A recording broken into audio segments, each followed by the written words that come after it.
Hello, hello, welcome or welcome back. My name is Sophie. I am going to talk about two things today, a big life update and a short list of short books that you can read before the end of the year. Bibliosophie. So first of all, the life update. In short, I do not have cancer again. I do not have a cancer recurrence. Oh my goodness. Now, maybe that's all you need to know. I will put a timestamp in the description of the video and you can just jump straight to books or jump away. I don't know. If you want to know a little bit more, here is the story. First up, a short summary of my cancer in the event that you're new here or you are not new here, but you somehow do not have the convoluted chronicle of my cancer at the forefront of your mind. Last September, I was diagnosed with primary mediastinal large B-cell lymphoma. This is an aggressive blood cancer, and one of the characteristics of it is that you have a large tumor which forms in your mediastinum, your chest cavity, and that was my case. This is a cancer that is typically highly treatable with aggressive chemotherapy, and so I went directly into chemotherapy shortly after my diagnosis. However, in my case, chemotherapy did not work. In the vast majority of cases, chemo alone gets the patient into remission and ultimately cures them. That was not my case. So after chemo, I did some immunotherapy, and then I did cell therapy in which my own cells were harvested and then reinfused back into me. And after that, I did 25 rounds of radiotherapy. All told, I had about 9.5 months of active treatment, 10.5 months of stuff before I hit remission at the beginning of August, just a few months ago. So my individual kind of trek through this cancer was more complicated than normal. And I mention this because it factors into what happened in November. 3 months into my remission, I had a monitoring PET scan at the beginning of November. It showed a recurrent mass in the same originating tumor site as my original tumor, and that mass was active in the PET scan. If you do not know what PET scans are, you are in the case of cancer detection, you are injected with a radio tracer. It's a radioactive glucose analog, to be precise, and it has been found that certain types of cells, including cancer cells of certain cancers, are particularly avid, react a certain way to that injection. So the imaging shows zones in which there are cells that act like cancer cells. I had a very high uptake of that radio tracer and a new mass, and given my particular history of treatments of kind of recalcitrant, obstinate tumor that was refractory to treatment, it looked pretty undeniably like my cancer was back. We did a biopsy a little bit after. I say we, I didn't perform the biopsy, of course, but I'm taking authorship in my care. I had a biopsy done, and the initial report confirmed tumor and confirmed the re-diagnosis of primary mediastinal large B-cell lymphoma. And as of my recording my video 2 weeks ago, that's the information that I had. We were still waiting on the histopathology, the tissue pathology report to see exactly how my cells had or had not mutated, etc., to better target treatment. Well, the pathology report came back, and in fact, there were no lymphoma cells found in my new mass. What they found instead was granuloma. Granuloma is a benign mass. It's a non-cancerous mass that can sometimes occur basically as an inflammatory response. So remember when I said that PET scans detect cancer cells, they can also detect inflammation. And that was always a possibility, was always on the table. Why did my team think so certainly that my cancer was back? Inflammation was possible. I am the proof of that. But it just was not the likely answer based on the particular chronicle of my cancer. So it was a very big surprise and a very good one to find out that actually my new mass was non-cancerous. I was supposed to start treatment a couple of days ago. I was supposed to start immunotherapy and I didn't. So that's the incredible news. If you have some various questions, I don't know if I can answer them. Why did I announce my cancer before I had the full pathology? I thought for certain that my cancer was back. Several other doctors did as well. And I have found it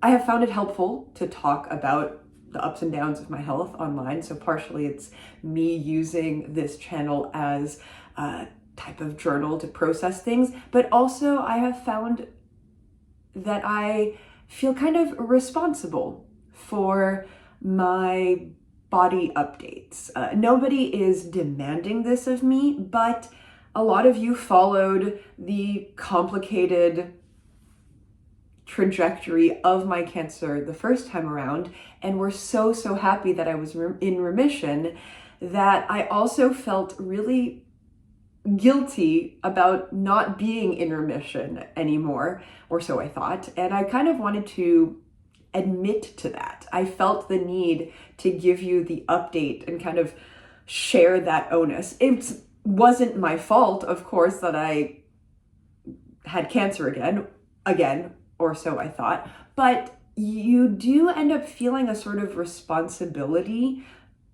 to be healthy when so many people are watching you try to get to health. That might be backwards, but that kind of informed why I wanted to let people know. I wanted it off my shoulders. I did not want to carry that weight all by myself. You might also wonder, how could the doctors get it wrong? Well, because doctors interpret the data that they have, and the data showed, in all likelihood, a cancer recurrence.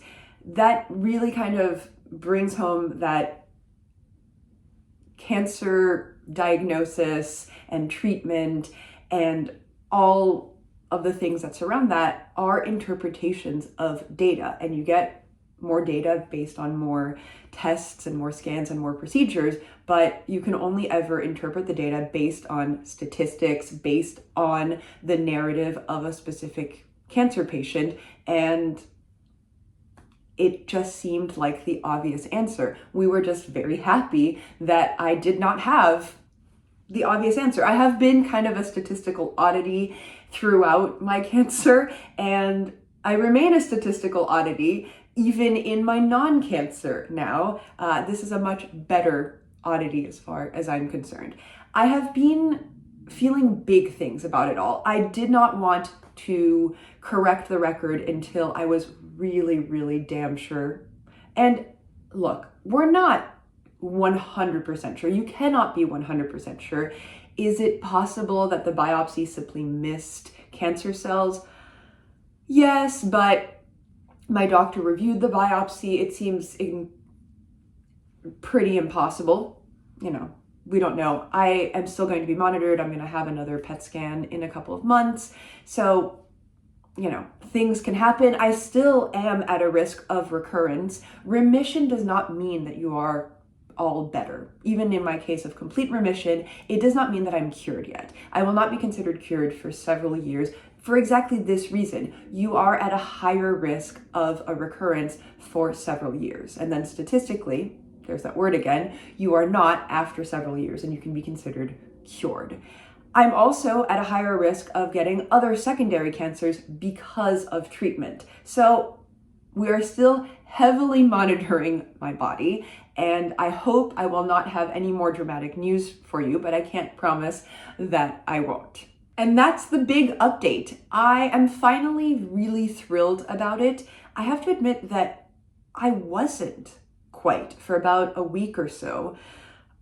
I was a bit in disbelief, and I really wanted to make sure that it was true. And then I was also kind of stunned and grieving. All of the fear that I was trying not to think too hard about when I thought that I had cancer again flooded me, and I did feel kind of betrayed by the ups and downs of my body. I've written about this. I posted it in community, the whatever section of YouTube as well, just yesterday, but I'll post it in the video description of this video.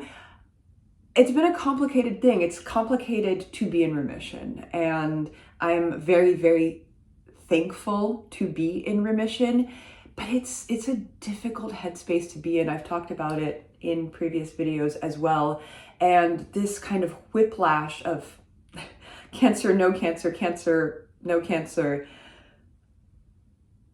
has been difficult on me. And so yeah, that's why it's taken me a little bit of time to process it. Sharing it now has actually really, really helped to make it feel real. And I finally feel the relief that I couldn't quite feel for over a week, actually. It now feels real. Giving it to you, the audience, has helped me feel like it is true. And I've also been nervous about how people would react. I don't think anybody thinks that I tried to fake a cancer recurrence, but I also don't want you to think that I'm stupid or silly or foolish for announcing something too early, something that I didn't understand. It's not really that. Obviously, I'm sounding quite defensive, but that's because I'm feeling quite defensive.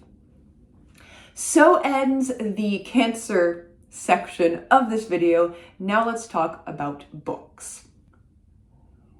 The book section of this video is still slightly related to cancer in that it originates around my tiny Advent book calendar that I made myself while I was in chemo in December of last year. I wanted to boost my spirits during dark, long December with daily little books, so I took Tiny Penguin Classics and wrapped them up and opened one every day in December. I have done it again this year, and I mentioned this in my previous video in which I talked about my cancer recurrence. I said that I was going to probably do this again, and I asked you for recommendations of short books that I could read in December. Now, I have actually not used any of those recommendations for these little parcels simply because I didn't have the time or headspace to go out and get those books. And I also kind of wanted the homogenized look of just using Tiny Penguin Classics again. I have a bunch of them left over that I have not read, so it just seemed easier to not buy anything new and just dip into my own personal library. I wrapped them all in old New Yorker pages, numbered them, and I will start opening those up on Monday. However, I got so many kind, lovely comments and suggestions of short books in the previous video that I made that I wanted to do something with those suggestions. To wit, I have made a list, I've compiled a full list of every book that I at least could see in the comments. I may have missed a couple, but I think I was pretty thorough. And I have made a separate Substack post of that, and I will link to that in the video description as well. And that has the full rundown. I think there are 66 books that all of you have suggested. I have picked 10 of those to talk about with you today because I did not want to run through all of the suggestions that you gave me. 5 of these are books that I have read and also recommend, and then 5 of these are books that I've not read and that I plan to try to pick up sooner rather than later. I've picked the 5 and 5 a little bit at random. There are so many others that I could have picked, so it's just kind of things that caught my fancy. First up in books I've read is The Fire Next Time by James Baldwin. This is a collection of essays. I believe there are 2 essays in this short collection, and it's a classic. It is really kind of a fundamental text in the history of race relations in the United States. It was written in the 60s during segregation. It's written for a white audience, I think, and it is sort of about the experience of being a Black American during segregation. And it's one of those foundational texts that I definitely recommend. The Invention of Morel by Adolfo Bioy Casares. I have recently read this book, and I actually read it based on another comment recommendation earlier in the season, and I loved it. This is a really short, kind of surreal novella that takes place on a mysterious island, following a narrator who's a fugitive and who seems there and not there. There's kind of a weird, unlikely love story. It's metaphysical exploration. It was a surprising, mysterious, suspenseful read that I highly recommend. Assembly by Natasha Brown is another slim novel. It follows a young Black British woman who's in a high-powered rat race of a job, and she has recently gotten a medical diagnosis and is going on a weekend at her rich white boyfriend's family.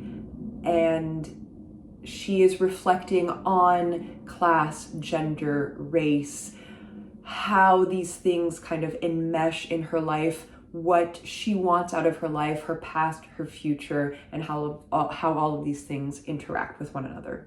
A Small Place by Jamaica Kincaid is a book-length essay about Antigua, which is where Kincaid is from. It's an indictment of the tourism industry and of the Antiguan government, as well as the long shadow of colonialism in Antigua. And finally, The English Understand Wool by Helen DeWitt is a really short one. It's about a 17-year-old girl who has lived a very, very privileged, rarefied, kind of peculiar life, and suddenly everything gets turned upside down. And now in books that I have not read but would like to get to soon. First up is The Carrier Bag Theory of Fiction by Ursula K. Le Guin. This is another book length, it's hard to say, essay about fiction, and per description, Le Guin retells the story of human origin by redefining technology as a cultural carrier bag rather than a weapon of domination. I'm having a hard time sight reading, apparently. I'm quite interested in this. Here is New York by E.B. White. This is a book that I actually already own, which is partially why it's so high up on the list, because I already have it in this here library.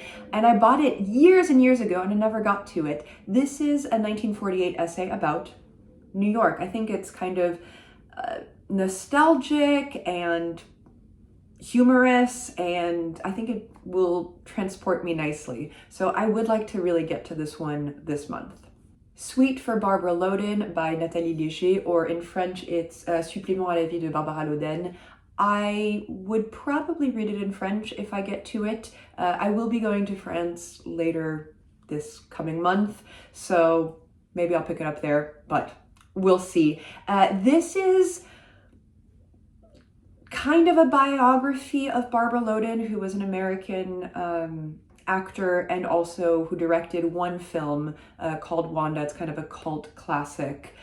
And this is Léger's dive into Barbara Loden as a figure, but I think it's not a conventional biography. Delving into research, she found herself with enough material to write a short book, a slight biography based largely on the recollections of others and an understanding of Wanda as partly autobiographical, is the description of this book. It's been in my on my radar, I guess, for a little while, but yeah, I think it's a good pretext to pick it up at some point. One Nun and 100,000 by Luigi Pirandello. I like Pirandello's work, so that's why I'm interested in this novel. Per the description, which I actually had never heard of this novel, but yeah, I like his work, so I'm intrigued. The novel's hero is a wealthy 24-year-old naïf who considers himself, quote, a regular guy, despite being cursed at birth with a surname that's, quote, ugly to the point of cruelty, maggot, destined to become a fly with its sour, spiteful, annoying drone, end quote. The story tracks Maggot's reactions to an offhand act of matrimonial malice. Was he aware that his nose leans to the right? Which I think mine does too, actually. He is struck by the full force of the fact that he does not and cannot know how others see him. That really caught my interest because I think it's something I also am concerned with a lot. And finally, Chess Story by Stefan Zweig. I definitely have this in French in France, so I will probably read it once I'm home. But if not, I might pick up also, there's an NYRB newer, I think, translation that has been making the rounds. Travelers by ship from New York to Buenos Aires find that on board with them is the world champion of chess, an arrogant and unfriendly man. They come together to try their skills against him and are soundly defeated. Then a mysterious passenger steps forward to advise them, and their fortunes change. How he came to possess his extraordinary grasp of the game of chess and at what cost lie at the heart of Zweig's story. So that's a short list of short books that you might want to get into before the end of the year. Various people have been making videos about some last minute books that they want to try to get into before the calendar year ends. I am not a huge proponent of trying to up your book numbers. These things tend to, I don't know if I will track them or not this year, but if you are somebody trying to meet kind of a book quota or a quota of books for your year, some shorties might help you get to that number. Thank you very much for your ongoing support, all of the kind comments that you have left me on my previous video. I am going to leave that video up. I think even if at this point it's moot, it's lovely. I love all of the comments. It has so many good suggestions, and mostly they're nice to me. I like seeing all of these encouraging comments from all of you. So thank you so much for caring about me in my ups and downs. I'm honestly thrilled to announce that I was wrong, and yeah, very good. I will catch you in the next video. Thanks for watching. Ciao.